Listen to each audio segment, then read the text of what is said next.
Hey all, Heretic here with another Hearthstone Battlegrounds Player's Guide, and I'm here to bring you the information you need to help you win with Heistbaron Togwaggle. So get comfy and let's dive in. First, let's talk about the hero power, The Perfect Crime. This costs 9 gold and reads, steal all minions in Bob's Tavern. Each turn, your next hero power costs 1 less. So what this means is, you're going to slam your hero power, it's going to give you all the minions in the shop to your hand. Pretty good value. You really can't beat something like that. Every time you use the hero power, it's going to revert it back to its cost of 9. But that being said, at the end of the turn, so even that turn you use it, transitions from the shop phase to the actual combat phase, the cost is going to go down 1. That means you're never paying more than 8 gold for it as it's costed right now. And as always, normal rules apply. Remember, if you've got 4 cards in your hands, Spellcraft, Blood Gems, and then your hero power, even if it's tier 6, now you've got 10, that's great. But if you're not paying attention, you've got 8 things in your hand, and next thing you know, you slam your hero power, you've burned a few of them, because there's going to be nowhere for them to go, they're just going to go away. Make sure you clear out your hand and you make room, that way you get the full value out of this hero power. It is a phenomenal economy hero power, one of the best you're going to run into right now, and you do not want to just basic math it up, and next thing you know, you're screwed. Don't lose that really important triple because you didn't count. Now, when it comes to tiering with the Heistbaron, that is easy. You should always 3-on-3. Perfect value.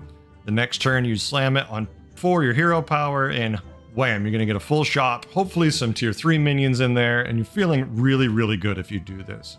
The hero power just works really well with it. This is right now the optimal way to be running it. Now, when it comes to the minions and the strategies I like to use when I'm playing Heistbaron, right off the bat, if I can get a Nightmare Amalgam as soon as possible, I feel a lot better. When you're using this hero power, especially in the later game a lot, you're going to be getting a lot of random cards, some of which are going to be throwing buffs on your board. And if you have an Amalgam, no matter what you're playing, now you can slot some of these buffs onto that and get more value out of it. Word of warning, sometimes you're going to get buffs you don't want, or, minions that eat other minions. You got to be careful about what you're getting. You might end up getting a dead card in your hand with this scenario, but you can play around with it since you're getting random cards all the time. There's still other ways you can play them out to get rid of the ones you don't want without losing the really important minions. Since you have Nightmare Amalgam, also if you have a Peggy is phenomenal in this set. Even if you have no other pirates, Nightmare Amalgam works perfect, and it does work when you slam your hero power and it adds 6 cards to your hand. Peggy throws all those buffs out. It's phenomenal. It's just a really good combo to have something like that. Really keep that in mind. Menagerie is very powerful, this hero, since you don't know what you're going to be getting, obviously.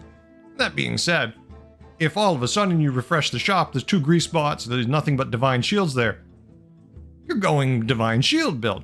But you want to keep your options open also. You don't want to pass on really good builds because you have a couple things that kind of work. You're going to get a lot of value out of this hero power. So just keep slamming it and run away with the game and have fun. Now, when it comes to countering Heistbaron, it's just a normal game of BGs. You don't have to do anything too fancy, but just keep in mind that they're going to be getting probably to tier 6 faster because of the economy of their hero power, because of that power spike.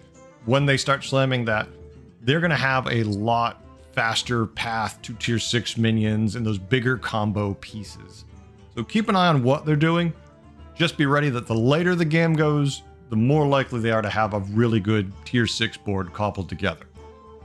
Overall, I really find Heistbaron to kind of be currently a very busted good economy hero. I really expect them to adjust this in the near future, probably through raising the cost of the hero power. That being said, for now, once this hero gets to tier 5 and 6, it truly shines. You can hit that hero power basically every turn, especially if you see 2 minions in the shop you want. You're spending 8 gold at tier 6 to get 6 minions. That's a phenomenal value. That's a hell of a lot cheaper than if you had to buy them normally, and now that you get to sell them and cycle around, you really can put together a pretty powerful board pretty quick.